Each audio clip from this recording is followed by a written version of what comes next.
Hello guys, வணக்கம். This is Anbuseelan. இன்னைக்கு நம்ம என்ன பார்க்க போகிறோம் அப்படின்னா, ஹெட்ஜிங் அப்படின்னா என்ன. நீங்கள் பிகினராக இருக்கிறீங்க அப்படின்னா இந்த சீக்ரெட் உங்களுக்கு ஒரு ஐ ஓப்பனராக இருக்கும். ஸோ அதனால் இந்த வீடியோவை ஸ்கிப் பண்ணாமல் எண்டு வரைக்கும் முழுமையாக பாருங்கள். ஸ்டாக் மார்க்கெட்டில் அதுவும் நீங்கள் ஆப்ஷன் சைடு வாரீங்க அப்படின்னா ஹெட்ஜிங் அப்படிங்கிறது வரப்பிரசாதம். ஹெட்ஜிங்கை நீங்கள் தெளிவாக புரிஞ்சுக்கிட்டால் மட்டும்தான் நீங்கள் அடுத்தடுத்த லெவலில் சூப்பராக சர்வே ஆக முடியும். சரிங்களா? இப்போ ஹெட்ஜிங்கோட பர்பஸ் என்னன்னு தெரிஞ்சுக்கோங்க. நீங்கள் இன்ட்ராடே ஸ்டாக்கில் பண்ணுறீங்க அப்படின்னா உங்களால் ஹெட்ஜிங் பண்ண முடியாது. நீங்கள் ஒரு போர்ட்ஃபோலியோவை ஹோல்டு பண்ணுறீங்கன்னா ஹெட்ஜிங் பண்ண முடியாது. ஆப்ஷன்ஸை பொறுத்த மட்டும் நீங்கள் மல்டிபிள் ஆக்ஷன் எடுக்கிறீங்களே, இதுதான் hedging. Hedging is the stock market is the risk management strategy. இந்த ரிஸ்க் மேனேஜ்மெண்ட் அப்படிங்கிறத நீங்கள் படிக்க ஆரம்பிப்பீங்க. ஒரு 3 மாதம் கழித்து ஒரு 2 இயர்ஸ்க்குள்ளே இருக்கிறீங்கன்னா இந்த வார்த்தைலாம் உங்களுக்கு கேள்விப்பட ஆரம்பிப்பீங்க. சரிங்களா?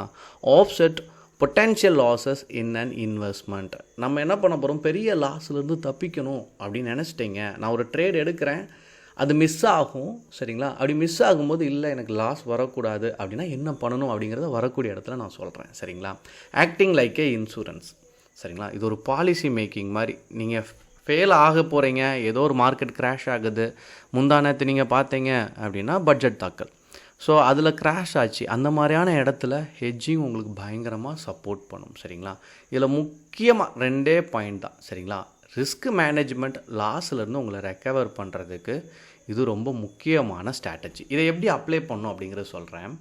ஃபர்ஸ்ட் விஷயம், நீங்கள் ட்ரெண்ட் லைனில் ப்ராப்பராக இருங்க. 3 விஷயம் தான் இருக்குது. சரிங்களா? ஹெட்ஜிங் நீங்கள் சூப்பராக பண்ணணும் அப்படின்னு நீங்கள் நினச்சிட்டிங்கன்னா ஃபர்ஸ்ட் பாயிண்ட், ட்ரெண்ட் லைன் ப்ராப்பராக வரைய ஆரம்பிங்க. இப்போது உங்களுக்கு நேற்றே நான் சொல்லியிருப்பேன். சரிங்களா? நீங்கள் இங்கே பார்த்தீங்கன்னா தெரியும், டெலகிராம் குரூப்லேயும் நான் ஷேர் பண்ணியிருக்கிறேன். இந்த இடத்துல நீங்கள் பார்த்தீங்கன்னா மார்க்கெட் எவ்வளோ அளவுக்கு சரியும் அப்படிங்கிறதும் உங்களுக்கு தெரியும். நமக்கு இந்த சரிஞ்ச இடம் தெரியாது. சரிங்களா? இந்த இடம் நமக்கு தெரியாது. ஓகேங்களா? என்னவா ஆக போகுது, நேற்று என்னவா ஆச்சு அப்படிங்கிறதெல்லாம் நமக்கு தெரியாது. இப்போது நல்லா கவனிச்சிங்க அப்படின்னா மார்க்கெட்டில் இது வரைக்கும் தெரியும். இந்த இடம் நம்ம என்ன நினைப்போம் அப்படின்னா சப்போர்ட் இந்த லெவலில் தான் இருக்குது, ஸோ இங்கேருந்து ரெக்கவர் ஆகி மேலே மார்க்கெட் மூவ் ஆகும் அப்படின்னு நம்ம நினச்சிருப்போம். ஆனால் ஒன்ஸ் இந்த லைனையும் பிரேக் பண்ணிச்சுன்னா மார்க்கெட் எது வரைக்கும் வரும் அப்படிங்கிறது இங்கே கிளியர் கட்டான ஒரு வியூ இருக்கும். நீங்கள் ஜஸ்ட் ட்ரா பண்ணிட்டீங்க அப்படின்னா இது அப்படியே சின்னதாக ஸ்க்ரோல் பண்ணிட்டீங்க, அப்படியே பேக்கில் ஸ்க்ரோல் பண்ணி பார்த்துட்டிங்கன்னா இங்கே இருக்குது பாருங்கள், இந்த லெவல் சப்போர்ட் இங்கே எடுத்துகிட்டு கரெக்டாக அந்த லைன் டச் ஆகிருக்கும். அதனால தான் ட்ரெண்ட் லைனில் நீங்கள் ப்ராப்பராக ஃபோக்கஸ் பண்ணுங்கள். ஓகே, இப்போ நான் ப்ரிடிக்ட் பண்ணுறேன். எப்போதுமே ஸ்டாக் மார்க்கெட்டை பொறுத்த மட்டும் ப்ரிடிக்ஷன் அப்படிங்கிறது தான் உங்களை அடுத்தடுத்த லெவலில் எடுத்துகிட்டு போகும். நீங்கள் ப்ரிடிக்ஷன் சரியாக பண்ணிங்கன்னா you will become a good trader. சரிங்களா? அப்போ என்ன ஆகுது, இங்கே ப்ரிடிக்ஷன் நீங்கள் சரியாக பண்ணணும். என்ன பண்ணணும், மார்க்கெட் மேலே போகுது, இப்போ சப்போர்ட் எடுத்துருச்சு, இப்போ மார்க்கெட் என்ன ஆக போகுது, மேலே போகுது அப்படிங்கிறத நான் எடுத்துக்கிறேன். சரிங்களா? இது ஃபர்ஸ்ட் பாயிண்ட். ப்ரிடிக்ஷன் சரியாச்சு, ட்ரெண்ட் லைன் சூப்பராக ட்ராப் பண்ணுறேன். அப்புறம் நான் என்ன பண்ணுறேன் அப்படின்னா எதில் ட்ரேட் எடுக்க போகிறேன், நெஃப்டியா, பேங்க் நெஃப்டியா, ஃபின் நெஃப்டியா, ஸ்டாக்ஸா அப்படிங்கிறத தெளிவாயிருங்க. இதில் ஸ்ட்ரைக் ப்ரைஸ் சூஸ் பண்ணும். அதாவது ஸ்விங் பண்ணுறீங்க, செல்லிங் சைட் போகிறீங்கன்னா அதுக்கு ஒரு பேட்டர்ன் இருக்குது. நார்மலாக இல்லை எனக்கு ரிஸ்க் இல்லை, நான் எதிர்பார்க்குறதே மார்க்கெட்டில் பொறுத்த மாட்டில் ஒரு 50 to 100 பாயிண்ட்ஸ் தான் நான் எக்ஸ்பெக்ட் பண்ணுறேன் அப்படின்னா நீங்கள் என்ன பண்ணணும், சரியான ஸ்ட்ரைக்கை செலக்ட் பண்ணணும். சரிங்களா? இப்போது ரெண்டுமே நீங்கள் என்ன சூஸ் பண்ண போகிறீங்க, out of the money. Hedging அப்படின்னாலே இன்சூரன்ஸ் மாதிரி ஆக்ட் ஆகும், ரிஸ்க் மேனேஜ்மெண்ட் பண்ண போகிறோம். இப்போ என்னுடைய ப்ரிடிக்ஷன் எங்கே இருக்குது, மார்க்கெட் மேலே போகுது அப்படின்னா நான் என்ன பண்ணுவேன், காலை பை பண்ணுவேன். ரைட்டா? அப்போ நான் என்ன பண்ணுறேன், 25,150. சரிங்களா? இதை நான் எடுத்துக்கிறேன். அதே போல் இது வேல்யூ பார்த்துக்குங்க, 56 ரூபாய். சரிங்களா? பிட்டு ஆஸ்க் குவான்டிட்டி நீங்கள் உங்களுக்கு அந்த சைடில் ட்ராவல் ஆகணும், அதை உங்களுக்கு கான்ட்ராக்டில் காட்டுறேன். பிகினராக இருக்கிறவங்களுக்கு நான் ஷோ பண்ணுறேன். ஸோ இதனோட ப்ரீமியம் என்னவா இருக்குது, 56 இருக்குது. ஸோ இதுக்கு நியராக புட் ஆப்ஷன்லேயே நான் என்ன பண்ணணும், பார்த்து வச்சுக்கணும். சரிங்களா? 24,950. இது ரெண்டையும் நான் என்ன பண்ணுறேன், என்னுடைய டிமேட் அக்கௌண்ட்டில் ஆட் பண்ணிட்டேன். செகண்ட் பாயிண்ட் முடிஞ்சிருச்சு. தேர்ட் பாயிண்ட், இப்போ ஃபர்ஸ்ட் ப்ரிடிக்ட் பண்ணிட்டேன், ஸ்ட்ரைக்கை செலக்ட் பண்ணிட்டேன், எனக்கு எந்த மாதிரியான ப்ராஃபிட் வேணும் அப்படிங்கிறத நான் தெளிவாக இருக்கிறேன். சரிங்களா? எப்படி ரிஸ்க் எடுக்கிறேன் அப்படிங்கிறதுலையும் நான் தெளிவாக இருக்கேன். இப்போ நான் என்ன பண்ணுறேன், மார்க்கெட் மேலே போகும் அப்படின்னு நான் நினைக்கிறேன்ல, இந்த இடத்துல இருந்து மார்க்கெட் மேலே போகுது. எங்கே போகுது, 25,500 வரைக்கும் போகும் அப்படின்னு நான் ப்ரிடிக்ட் பண்ணுறேன். எவ்வளோ நாளில் போகும், இந்த வாரத்திலே போகும். அப்போ நெஃப்டியில் மட்டும்தான் என்ன இருக்குது, வீக்லி கான்ட்ராக்ட் இருக்குது. இப்போ 25,080, 25,100 எடுத்தோம், 400 பாயிண்ட் என்ன இருக்குது, மேலே போகுது. அப்போது இங்கே நான் என்ன பண்ணியிருக்கேன், காலும் வச்சுருக்கேன், புட்டும் வச்சுருக்கேன். சரிங்களா? இது ரெண்டுமே நீங்கள் பார்த்துட்டீங்கன்னா நியர்பை 50-50 வேல்யூ. எக்ஸாம்பிளுக்கு நான் சொல்கிறேன், இது ரெண்டுமே காலும் 50 தான், புட்டும் என்னாச்சு 50 தான். எக்ஸாம்பிள் புரிகிறதுக்காக சொல்கிறேன். இப்போ மார்க்கெட் மேலே போகுது, அப்போ என்ன ஆகும்?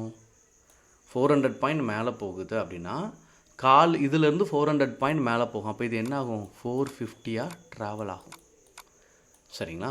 இது என்ன ஆகும்? மார்க்கெட்டிங்லேருந்து மேலே போக போக கால் மேலே ஏறிட்டே இருக்கும், புட்டு என்ன ஆகும்? கீழே சரியும். கீழே சரிகிறது எது வரைக்கும் வரும்? 50 பாயிண்ட்ஸ்லேருந்து 0க்கு தான் வரும். அப்போ இங்கே என்ன ஆகும்? 50 பாயிண்ட்ஸ் நமக்கு என்ன ஆகும்? ப்ரீமியமை டிடெக்ட் பண்ணிடுவாங்க. ஓகேங்களா? 0 ஆயிட்டு. இங்கே என்ன ஆயிடுச்சு? நான் நினச்ச மாதிரி ப்ரிடிக்ட் பண்ணிட்டேன். ஓகேங்களா? அப்போ எனக்கு 450 என்ன ஆயிடுச்சு? ரீச் ஆயிடுச்சு அந்த வீக்லேயே. அப்போ இந்த 50 இதில் கழிச்சிங்கன்னா 400 பாயிண்ட் நான் கெயின் பண்ணது. சரிங்களா? இப்போது நீங்கள் நினச்ச மாதிரியே மார்க்கெட் மூவ் ஆகணும் அப்படிங்கிற அவசியம் இல்லை. ரைட்டா? நீங்கள் நினைக்கிறீங்க, பட் என்ன ஆயிடுச்சு? அந்த ட்ரெண்டையுமே கட் பண்ணிவிட்டு அப்போ நான் என்ன பண்ணுறேன்? என்னோடய ப்ரிடிக்ஷன் என்னவாக இருக்குது மார்க்கெட்டை பொறுத்த மட்டும்? ஸோ இங்கேருந்து நான் இங்கே வரைக்கும் நான் ட்ரெண்ட் லைன் ட்ராப் பண்ணியிருந்தேன். எனக்கு இங்கே சப்போர்ட் லெவல் ரொம்ப கிளியராக இருக்குது. ஸோ இந்த லைனையும் கட் பண்ணிடுச்சுன்னா அடுத்த மார்க்கெட் எங்கே வரைக்கும் மூவ் ஆகும் அப்படின்னா இது வரைக்கும் மூவ் ஆகும். அப்போ நான் இங்கே ட்ராப் பண்ணுறேன். அப்போ 23,341 வரைக்கும் ரீச் ஆகும். சரிங்களா? அப்படிங்கிறத நான் ப்ரெடிக்ட் பண்ணிக்க எக்ஸாம்பிளுக்கு சொல்கிறேன். அப்போ என்ன ஆகும்? மார்க்கெட் சரியுது நீங்கள் நினச்ச மாதிரி. ஏன்னா இதுதான் சப்போர்ட், ரொம்ப கிளியராக வியூ எடுத்துட்டீங்க. பட் அங்கே மிஸ் ஆயிடுச்சு. அப்போ என்ன ஆகுது? கால் வந்து 50ல் இருக்கா, புட்டு வந்து 50ல் இருக்கா. இப்போ என் ரிஸ்க்கே என்னது? 50 பாயிண்ட் தான். மார்க்கெட் கீழே சரியும் போது இதை கட் பண்ணி கீழே சரிஞ்சிருச்சுன்னா கால் என்ன ஆகும்? 0 ஆயிரும். புட்டு என்ன ஆகும்? இங்கேருந்து ஒரு 50 பாயிண்ட் மேலே போய் 100ல் நிற்கும். 100 தான் என்னுடைய பாயிண்ட். இங்கேருந்து ஒரு 50 பாயிண்ட் கீழே இறங்கிருச்சுனாலே நான் எக்ஸிட் ஆயிடணும், எனக்கு லாஸ் வராது. ஏன்னா இது இங்கே புட்டு வந்து மார்க்கெட் கீழே இறங்குறங்க, புட்டு மேலே போகும். இது 100 போயிட்டு அப்போது நான் என்ன பண்ணுறேன்? இந்த 50 நான் என்ன பண்ணுறேன்? கழிச்சிடுறேன். ஆல்ரெடி நான் இன்வெஸ்ட் பண்ணது. அப்போது இங்கே 100 பாயிண்ட், இங்கே 50 இருக்குது. சரிங்களா? இது 50லேருந்து தான் ரீச் ஆகிருக்கு. இது 0 ஆகிட்டு. அப்போ எனக்கு என்ன ஆகும்? 50 பாயிண்ட் பிரேக் ஈவன்.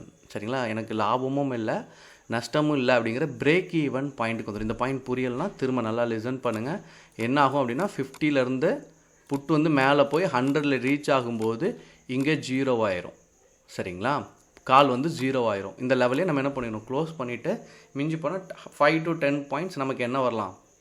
லாஸஸ் எடுக்கலாம். மற்றபடி இந்த மாதிரி ஹெட்ஜிங் பண்ணும்போது ரிஸ்க்கை பேர் பண்ணிடலாம். சரிங்களா? இறங்கும் போதே நம்ம கண்டுபிடிச்சா சப்போர்ட் வச்சுருக்கு, சப்போர்ட்டை பிரேக் பண்ணால் எக்ஸிட் ஆக போகிறோம். நீங்கள் ஸ்டாப் லாஸ் போடுறீங்களா?